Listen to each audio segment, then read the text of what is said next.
Movie की शुरुआत में हमें एक टीनेजर लड़की जंगल में भागती हुई दिखाई जाती है। इसके बाद हमें एक घर दिखाया जाता है जिसमें एक सुजैन नाम की औरत कुछ घर के पिक्स काट रही थी। तभी वहां पर उसका हस्बैंड आता है और वो उससे चलने के लिए कहता है। कुछ देर पूछताछ करने के बाद वो वहां से फिर चलने के लिए मान जाती है। इसके बाद वो अपनी बेटी के पास जाता है और वो उसे भी चलने के लिए कहता है, लेकिन उसकी बेटी उससे कहती है कि मैं नहीं जा रही, क्या मैं यहीं पर रुक सकती हूँ, लेकिन वो उसे वहाँ पर साफ साफ मना कर देता है। जब ये सब लोग रास्ते से जा रहे होते हैं तो बीच में एक रेस्टोरेंट पर ये लोग रुक जाते हैं और वहाँ पर जब ये दोनों बात कर रहे होते हैं तो एमी को पीछे टेबल पे एक अजीब सा आदमी बैठा हुआ दिखाई देता है और अचानक उसे देखते ही देखते उसका चेहरा एक डरावना फेस में बदल जाता है। एमी वहाँ पर काफी डर जाती है, लेकिन उसके बातों का कोई यकीन नहीं करता। जब वो लोग रास्ते से जा रहे होते हैं तो एमी अपने फादर से कहती है कि मुझे अब दोबारा घर जाना है, लेकिन उसका फादर वहाँ पर उसे एक साफ साफ मना कर देता है और वो उससे कहता है कि पहले हम घर देख करके आएंगे। और कुछ देर बाद वो उस लोकेशन पर पहुंच जाते हैं जहाँ पर वो एक घर देखने आए हुए थे और वहाँ पर एक बोर्ड भी लगा हुआ था जिसपे लिखा हुआ था एक फॉर सेल,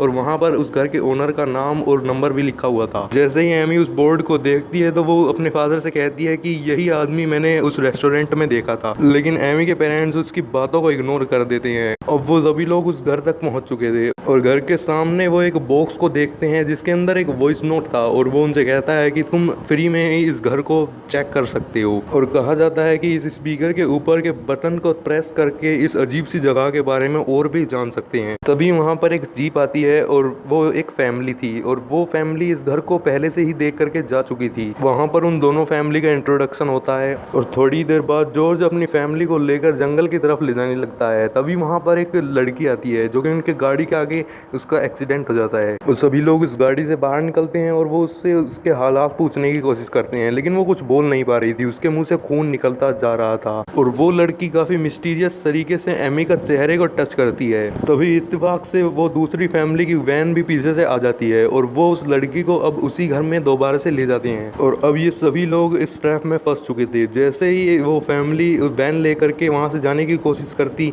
दोबारा से ही उनकी वैन उस घर के सामने आकर के खड़ी हो जाती। अब वो सभी लोग प्लान करते हैं कि वो इस घर में ही रुकेंगे। इस पर उसकी वाइफ कहती है कि ये काफी बैड आइडिया है और एमी अपने फादर से कहती है कि ये जख्मी लड़की इस घर के अंदर जाने से मना कर रही है, लेकिन वो जॉर्ज कहता है कि हम सभी तुम्हारे साथ होंगे, तुम्हें डरने की जरूरत नहीं है। और अब वो सभी लोग उस घर के अंदर चले जाते हैं। जैसे ही ये सभी अंदर घुसते हैं उस जख्मी लड़की को अपस्टेयर्स पर एक अजीब सा इंसान दिखता है और वो अपने हाथों में एक बच्चे भी लिए हुआ था। उसके बाद जब सुजैन उस लड़की को चेक करती है तो वो वहाँ पर बताती है कि उसे काफी तेज बुखार हो गया है और जैसे ही वो कल सुबह उठते हैं वहाँ के सभी स्पीकर्स में वेलकम का स्टेटमेंट दोबारा रिपीट हो रहा था और इस आवाज से वो सभी उठ जाते हैं और वो सभी लोग वहाँ पर देखते हैं कि वो जख्मी लड़की अब वहाँ पर नहीं है। तभी उन्हें बाहर गार्डन में एक अजीब सा आदमी जाते हुए दिखता है जो कि अपने डॉग के साथ होता है। तभी दूसरी फैमिली का हेड अपनी फैमिली को साथ लेकर उस आदमी के पास जाता है और तभी वो देखते हैं कि वो आदमी वहाँ पर था ही नहीं। और जैसे ही वो लोग घर के अंदर आते हैं तभी वहाँ पर वो जख्मी लड़की मिलती है उन्हें और उन्हें वहाँ पर पता चलता है कि उस जख्मी लड़की की जीभ कटी हुई है। अब 1 महीना बीत चुका था और तब वहाँ पर एक सेकंड फैमिली की जो औरत होती है वो वहाँ पर सफाई कर रही होती है। तभी वहाँ पर उस लेडी को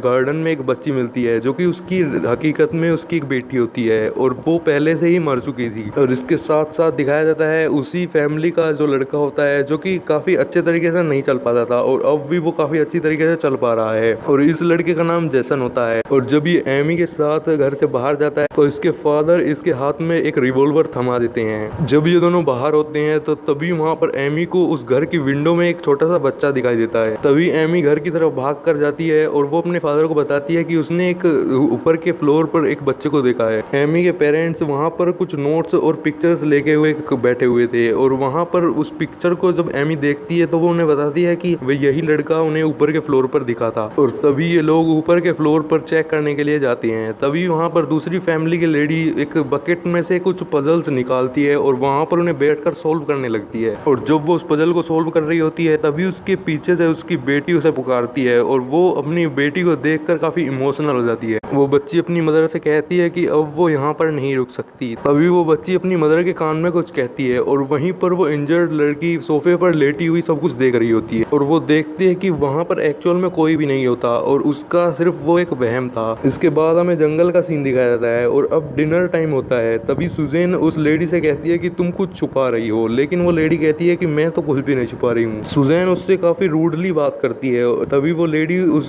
किचन से बाहर आ जाती है और वो बाहर जब बैठी हुई होती है तभी उसे दोबारा से उसकी बेटी वहाँ पर दिखती है और दोबारा से वो बच्ची अपनी मदर के कान में कुछ कहती है। और दूसरी तरफ हम लोग सुजैन को देखते हैं जो कि नींद में उसे एक ड्रीम आता है जिसमें उसका हस्बैंड काफी वॉयलेंट होता है और वो काफी गुस्से में किसी को मार रहा होता है। और तभी वो अपने सामने वाली कुर्सी पर बैठे हुए उसी आदमी को देखती है जिसका नाम रोन होता है। और तभी वो उस ड्रीम से उठती है तो वो अपने पति को देखकर डर जाती है। दूसरी तरफ एमी उस पजल को सोल्व कर रही होती है। तभी दूसरी फैमिली का हेड आता है और वो उस स्ट्रेंजर लड़की से जो कि काफी जख्मी थी उससे कुछ पूछने लगता है, लेकिन उन्हें वहां पर कुछ भी पता नहीं चलता। एमी का फादर एमी से कहता है कि वो उसे कुछ भी नहीं होने देगा, अब इस घर में कुछ भी नहीं है। अगले सीन में एमी, सुजैन और जॉर्ज जंगल में पहुंच जाते हैं जहां पर जेसन के फादर पिस्टल लेकर उन्हें मारने की धमकी देता है और वो उनसे कहता है कि तुम यहाँ से भागने की प्लानिंग बना रहे हो, लेकिन वहां पर एमी के फादर उसे वहां पर मना कर देते हैं। नेक्स्ट मॉर्निंग जब एमी अपना चेहरा धो रही होती है तभी उसे मिरर में पीछे अपने खड़ी हुई एक औरत दिखाई देती है जो कि एमी की मदर होती है और उसका गला कटा हुआ होता है। दूसरी तरफ सुजैन वहां पर एक कुल्हाड़ी को उठाती है और वो जेसन के फादर की कमर में दे मारती है और तभी वो वहां पर मरने लगता है। लेकिन तभी वहां पर जॉर्ज आता है और वो उससे पूछने लगता है कि how can we go to the road, लेकिन तभी वहां पर उसकी डेथ हो जाती है। तभी वहां पर जॉर्ज अपनी बेटी एमी और उस स्ट्रेंजर लड़की को लेकर एक साइड में हो जाता है। दूसरी तरफ सुजैन को कुछ नहीं पता था कि क्या हुआ और वो काफी बुरी तरह से रोने लगती है। इसके बाद जॉर्ज अपनी बेटी एमी को वो रिवॉल्वर देता है और वो जंगल में जाने के लिए कहता है। और तभी वो जॉर्ज अपने वहां जंगल में रोड ढूंढने की कोशिश कर रहा था। तभी जॉर्ज के पीछे से एक हेलो की आवाज आती है और जैसे ही जॉर्ज अपने पीछे पलट कर देखता है तो तभी उसके पीछे वहां पर उसका हमशक्ल खड़ा हुआ था। दूसरी तरफ वो स्ट्रेंज लड़की और एमी एक रिवॉल्वर लेकर के एक पेड़ के पीछे छुपे हुए थे। तभी वहां पर जॉर्ज जाता है और उस स्ट्रेंजर लड़के का बाल पकड़कर खींच लेता है और अब जॉर्ज उस एक कुल्हाड़ी लेकर उस लड़की को मार डालता है। और तभी एमी उस रिवॉल्वर से अपने फादर को शूट कर देती है और वो काफी घबराई हुई रोने लगती है क्योंकि अब उन्हें अपने फादर को भी मार दिया था। इसके बाद एमी आगे की तरफ बढ़ चलती है और तभी वहां पर वो रोड पर पहुंच जाती है और वहां पर वो एक गाड़ी के आगे आकर गिर जाती है और तभी वो गाड़ी उस घर के सामने आकर रुकती है। और जैसे ही वो गाड़ी वहां पर रुकती है तो वो अपनी दूसरी तरफ देखती है कि वहां पर वो घोस्ट बॉय और एक आदमी बैठा हुआ था और वो छोटा सा लड़का अपने डैडी से कहता है कि सी इज बैक डैडी। तभी वो आदमी उस एमी को जीभ काट लेता है और इसी के साथ ये फिल्म यहीं पर खत्म हो जाती है। तो दोस्तों आपको ये मूवी एक्सप्लेनेशन कैसी लगी? वीडियो अच्छी लगे तो लाइक करना, चैनल को सब्सक्राइब करना मत भूलिएगा। Thanks for watching.